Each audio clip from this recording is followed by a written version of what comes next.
Well, good afternoon, everyone, and welcome to Toronto. Welcome to the Real Sports Bar and Grill, and welcome to the on-sale press conference for UFC 165, which is going to be happening on Saturday, September the 21st at Toronto's Air Canada Centre, just a stone's throw away over here on my right, or if you happen to be here yesterday, a very short boat ride over here to just a little bit northeast of here. I want to welcome everybody and thank you for taking the time. Welcome everybody to Toronto who may be visiting here for the first time. Toronto was a first-time visit for Alex Gustafsson. Toronto is very familiar to our light heavyweight champion, John Jones. But before I open it up to the media and ask these guys to say a few words, just want to do a little bit of housekeeping. As I've mentioned to these guys before and to people here, Toronto has been a very fortunate place for the UFC. This will be our fourth visit to the city of Toronto. It also represents our 14th time that we've held a live pay-per-view event here in Canada. Our first event, as many will remember, was back in April of 2011, where UFC 129 first occurred over the Rogers Centre. And this will be our third visit to the Air Canada Centre, and we're very, very excited about it. As I mentioned earlier, this is an on-sale press conference. Our tickets go on sale to the general public on Thursday, July the 11th at 10 a.m. Eastern on Ticketmaster.ca. If you're a Fight Club member, and I know there's some in the audience who have already got their tickets because Fight Club members were able to purchase their tickets this morning at 10 a.m. And we have a special newsletter opportunity for our fans to purchase tickets tomorrow, and that goes off at 10 a.m. Eastern as well. Today I'm very, very proud to introduce the main card for UFC 165 in Toronto. Defending his title for a sixth time is our light heavyweight championship from Endicott, New York, Johnny Bones Jones on my right.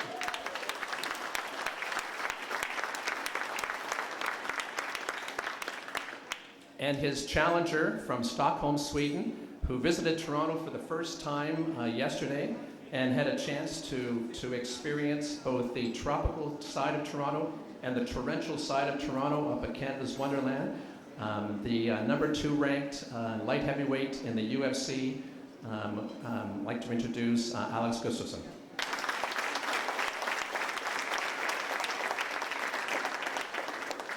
We're also very fortunate on this card to have another championship bout.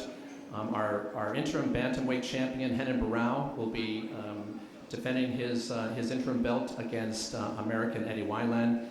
There's some other fights that we'll be announcing later on. I can tell you already there are 4 Canadians on this card. It's going to be a great event and can very much hardly wait for it, as I'm sure everybody here can as well. Before we open it up to the media here, I'm going to actually ask the fighters to say a few opening comment words. I'm going to introduce first and ask Alex Gustafsson to speak. He was saying to me that the first time he's been to Canada, first time he's been to Toronto, and he was up at Canada's Wonderland, and he's promised me that when I come to Sweden for the first time, he's going to take me to the Swedish Wonderland. Apparently the roller coasters aren't quite as high, but welcome to Toronto, Alex. Thank you. Maybe give us a sense as to how you feel about this your first time here. No, I feel great. I'm so pumped for this fight, and the time yesterday, went to Wonderland and so on. So I'm just having a blast. That's great. Thank you very much. And to our champion, John Bones Jones, no stranger to the city of Toronto. Flew up from New York this morning, so welcome, John, and I'm sure you're excited to be back here. Yeah, I'm very excited to be back here. A little tired this morning. I don't usually drink coffee. But I'm going to get it going for you guys. Just a great honor to be back here, fight in another country. You guys have always treated me very well, and I'm excited to just do what I do when I come here. Awesome. Okay, members of the media, please raise your hand, and there's a mic that's floating around. We'll get it into your hands.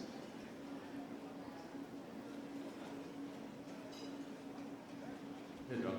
So this is your 6th title defense, and that'll be the record. You've been talking about wanting to break that record for a long time. Does that add any more pressure on this fight, or is it just another?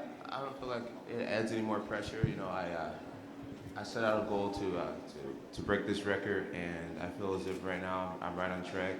You know, Alexander Gustafsson is a guy who really wanted a shot at the title.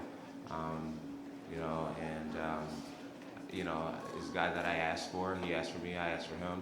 So I feel right where I want it to be, and I feel like everything is just right on schedule. You obviously also happened with Anderson Silva on Saturday night. You tweeted afterward, "This sucks." You want to just give us your thoughts on the fight and just what you meant by that tweet?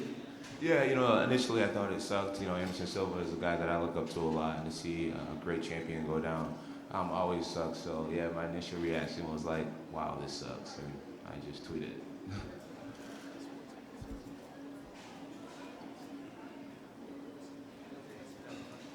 Hey, question for Alex. Alex, over here. Over back here. Hey, man. You know, when everybody in this room looks at John Jones, we see, you know, the champion. We see a guy who's incredibly creative, incredibly explosive, one of the most dangerous guys ever. When you look at him, what do you see? I see the greatest test in my career.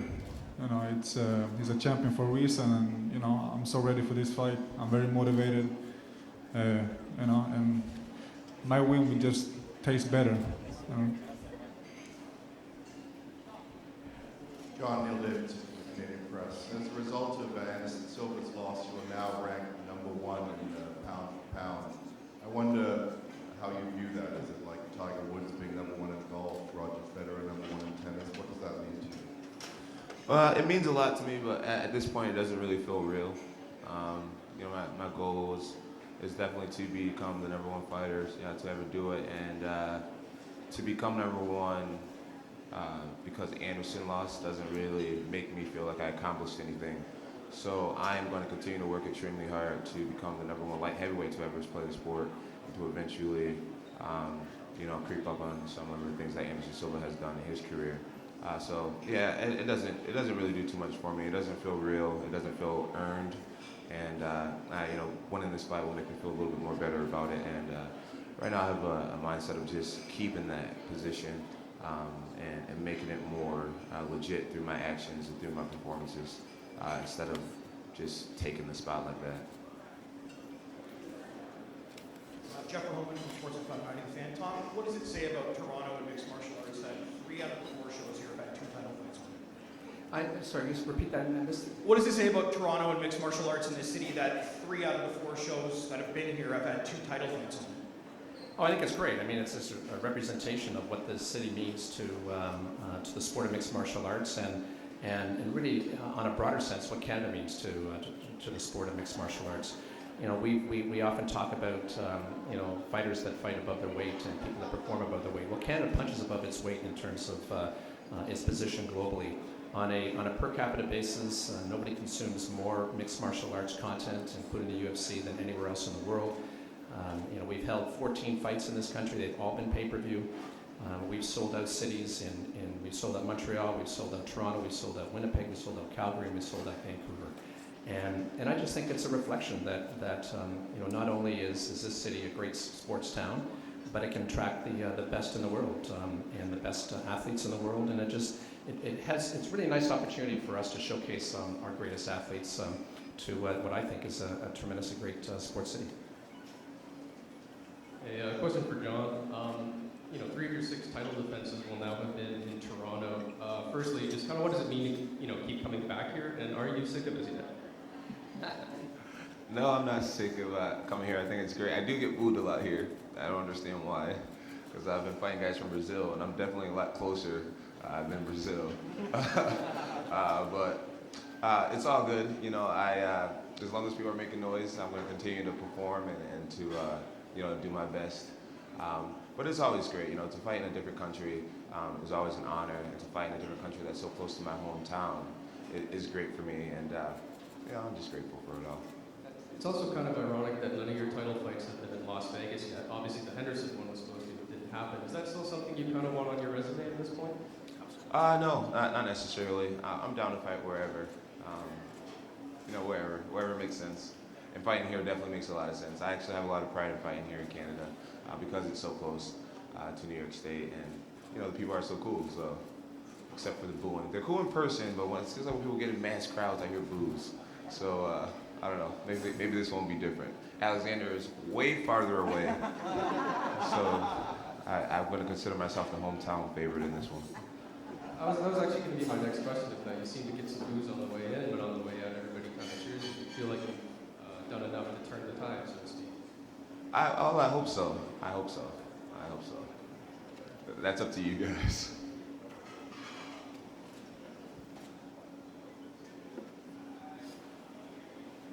Ryan Manahan, St. News. Questions for both of you. Alex, you had a big gas before your last fight. How's that healing up for you? Sorry. Before your fight that you didn't have in Sweden, how's the gas healing up for you? Yeah, that was a circus that week. It was one of the worst thing I've experienced in my life. But I just left it behind me now, and I have my dream fight coming up. So that's it's all good. And same for John. Your last 2 fights, you had the hyperextended elbow and you had the toe injury against Chael. How do those feel for you now? The elbow's doing great. It held up really well against Chael my last fight, and the foot, obviously, that was kind of like a fluke thing that happened, and it's been doing great. Right now I've been just focusing on my boxing a lot, which doesn't really require me to have to jam my toe or do anything too crazy to my toe. I wear a boxing boot, and Alexander having such great hands, I think it's really important for me to be sharp there in that department. So I've just been focused on my boxing and allowing my foot to heal, and I think everything happens for a reason, and I'll be okay come fight night. Thanks a lot, guys.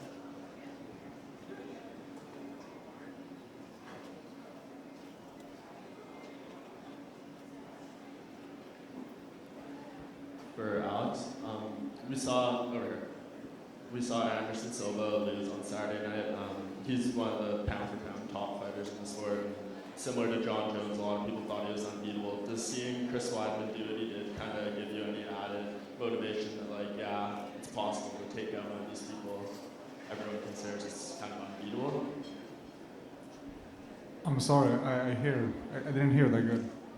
Just asked if seeing Chris Weidman defeat Anderson Silva kind of gives you any motivation that these top pound-for-pound fighters can't be knocked off, and just gives you any more added motivation. Yeah, that was everyone, not everyone are like human beings here, so everyone can lose. So yeah, but it gives me a spark and motivation. But most of all, I was in shock when that happened. Follow up on this question, even though it wasn't my question, it actually motivates me a lot too, to watch somebody who I look up to like that lose. It's like, it's just like a reality check. I try to keep my ego in check when it comes to the fight game, and watching Anderson lose like that, first of all, something I would never do is like put my hands down and try to fight my opponent that way. But watching Chris Weidman's dream come true, I have to make sure that I continue to be a dream crusher. So that's what I'm going to do. It motivated me.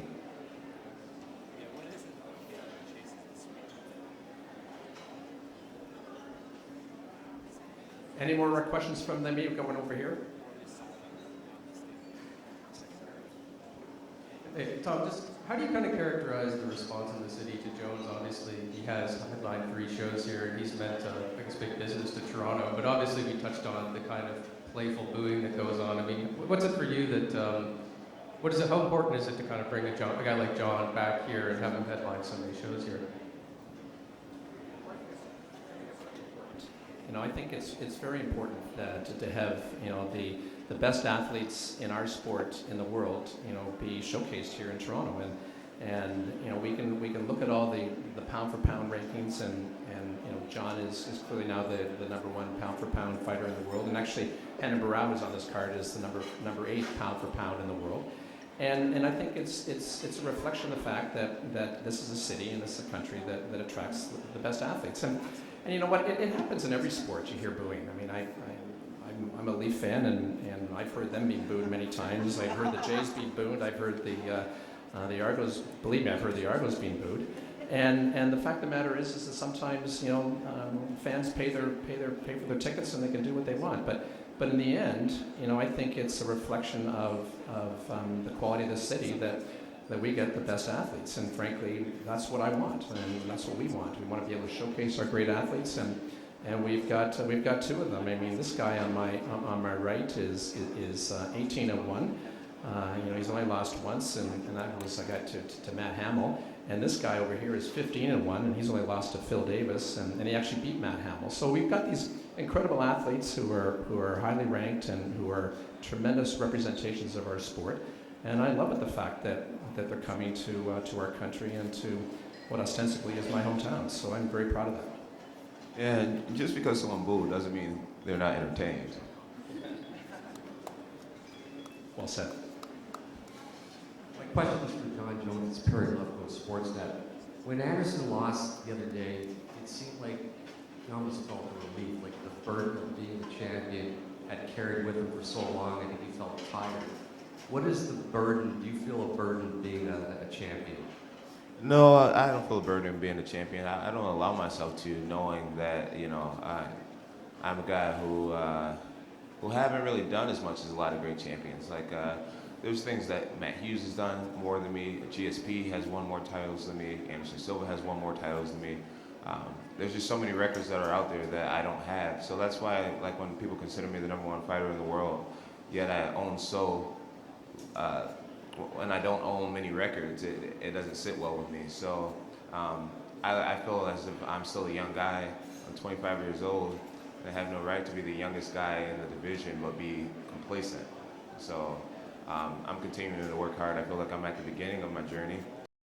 Still learning how to fight. I'm still learning how to deal with media. Still learning how to be where I'm at, and it's really just getting started. Second question to Anderson Silva. He was booed afterwards. I think that was because of the tactics that he used. If he had won, I guess people wouldn't have been booing him. What did you think of the tactics that he used? What did I think about the tactics that he used? Well, I think that Anderson Silva is a magnificent fighter. I think that he has an extraordinary gift. I think he's gotten to the point where he really believes in his gift and he's comfortable with his gift. And he abused his gift. He disrespected the gift by disrespecting his opponent. Martial arts is traditionally a sport that is based around honor and integrity and treating people with respect, and he somehow lost sight of that, and he paid the ultimate price for it. So I'm not over the Anderson Silva hype train. I know exactly where he's at. You can tell where he's at by the way he was fighting. I think he was fighting at a masterful level. I think he just got disrespectful, and the war guys just made him pay for it. But he's still that great Anderson Silva in my book. So. Okay, I'm going to have a chance to open it up to the fans, but before I do that, we sent out a promotion to the Twitterverse, and we had a great response. And so I'm going to ask each of these guys a couple of questions from Twitter, and then in the end, we're going to ask them to rank which question they like the best, and whoever is chosen, those fans are going to get a pair of signed autographed gloves. So I'm going to start over here on my left with Alex Gustafsson. And this one, Alex, comes from Sean Bio. And what he says is an interesting question. He says, what will a win over at Johnny Bones Jones at UFC 165 do for Swedish MMA? What will it do for MMA in Sweden? No, it will mean everything for Swedish MMA and for European MMA as well. And do you expect that you're going to have great follow? When this fight is shown in Sweden, I know you've got a huge following there. Is there anything particular that you're planning to expect to see out of that? No, but it will. Swedish MMA, they will show that more maybe in bigger media and so on in Sweden. We're some years from the US and Canada, but we're getting there. Great, thank you. Okay, for you, John, this one is from JSNJ, and it's, what advice, strategies would you give to young prospects in becoming successful in MMA sport competitions? Just to first just focus on belief. Belief and work ethic, that's about it.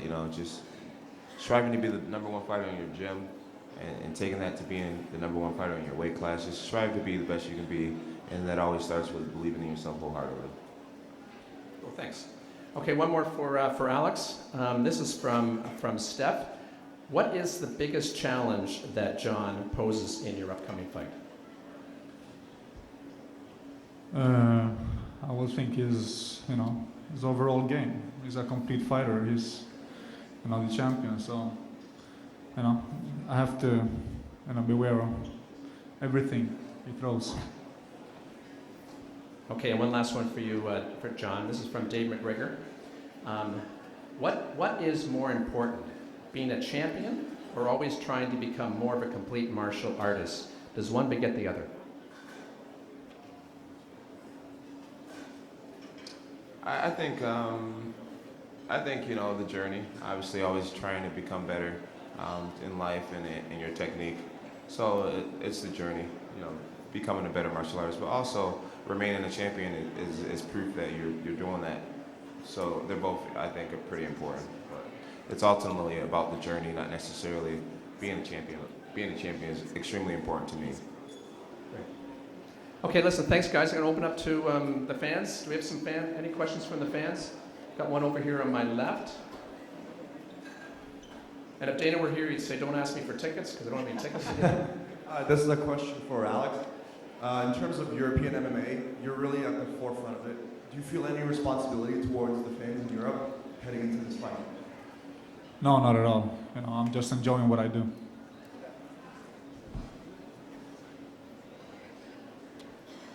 I have a question for Tom. And where are we? Oh, over here. Hi. My question is, with the expansion of UFC in Canada, what do you think the chances are for UFC going to Halifax? I think the chances of the UFC going to Halifax are extremely good. I've had conversations with the people that run the Metro Convention Center there. I've had discussions with all sorts of different people politically down in Halifax. I think Atlantic Canada is a great spot for our sport. It's a great Halifax is a great sports town, as you probably know. It's a great university town. It's the center of commercial business in all Atlantic Canada. And they are definitely on our radar, and not just Halifax, but there's other cities across the country, including places like Quebec City and Saskatoon. We went to Winnipeg for the first time and had a great show. Edmonton has been calling for us to take our athletes there, and there's a whole bunch of cities that want us to return. Calgary wants us to come back. Vancouver wants us to come back, but specifically on Halifax, I think it'll be awesome, and we will definitely be in Halifax for sure. Say again? If not in 2014, 2015, the next couple of years for sure. Hi, John. I was going to ask you, I know you don't want to look past your opponent, Gustafsson, but if you do defeat him, do you see the heavyweight? No, Alexander Gustafsson is definitely the biggest thing that's going on in my life right now. He is my next title fight. He is my super fight. He's the record that I've been dreaming about for years. He's everything. So, answering questions about what I do after his fight is too far away. Hey, John, do you feel any pressure to kind of make a statement on the feed as opposed to implementing your, wrestling, trying to exploit what Phil Davis did against him, as opposed to trying to prove everyone wrong about the whole reach thing? I definitely have I definitely would like to prove to people that my size isn't the reason why I've made it this far. It's my mental approach to the game. I'll definitely try to prove to people that I can kickbox without Alexander Gustafsson. I've kickboxed with Lyoto Machida and Quentin Rampage Jackson, Shogun Rua. I've fought in a lot of great guys on the feet. I don't feel inferior in any category. I know the safest places where I can fight him, and I know what will be a little bit more for the fans and for my own personal ego or whatnot. But it's all there. I think I see what I'm up against pretty clearly as far as his strengths and weaknesses, and I'm sure I'll try to attack his strengths and his weaknesses like I do with every opponent. Hi, this is for both the fighters. I was wondering, what would be your opinion on judging, and if the judges could announce the scores after every round so the fighters know where they actually stand? it would just be so different, and I think it would take a lot longer process and everything. I just think I think the way it is now is appropriate. I didn't hear the question. What would be your opinion if, after every single round, the judges or the commission would announce where you stand in the fight, so you're not guessing? No, I don't know if I understand the question, actually.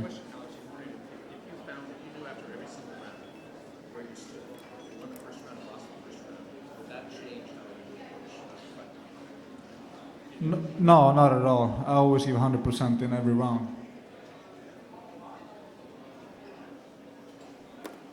Okay, everyone, listen, again, thank you very much for coming out to Real Sports Bar and Grill, UFC 165, September the 21st at Toronto's Air Canada Centre. Tickets are on sale to the general public this Thursday at 10 a.m. at Ticketmaster.ca, and on to our Fight Club members, they've already started. The UFC 165 is the start of an incredible series of 4 big fights this fall. UFC 165 starts it. We've got the heavyweights, Cain Velasquez versus JDS in October. And then in November, we've got Canada's own George St. Pierre against Johnny Hendricks. And the New Year's Eve fight in Las Vegas, the women's bantamweight championship is Ronda Rousey's going to defend her championship again. So Canada and Toronto gets to start off an incredible fall of UFC. Thank everybody once again for coming. I'm going to square these 2 fighters off, and then we'll set up for one-on-one interviews, and thanks again for coming out.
Don't hand him the belt. Don't do it. Don't hand it. No. Don't do what Ashley did.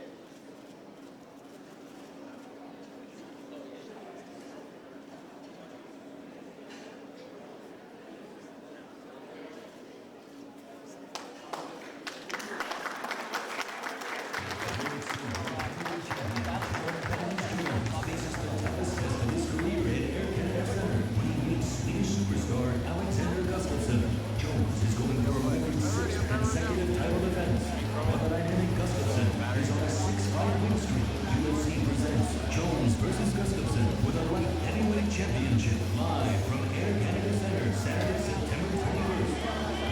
Tickets on sale this Thursday at Ticketmaster.ca.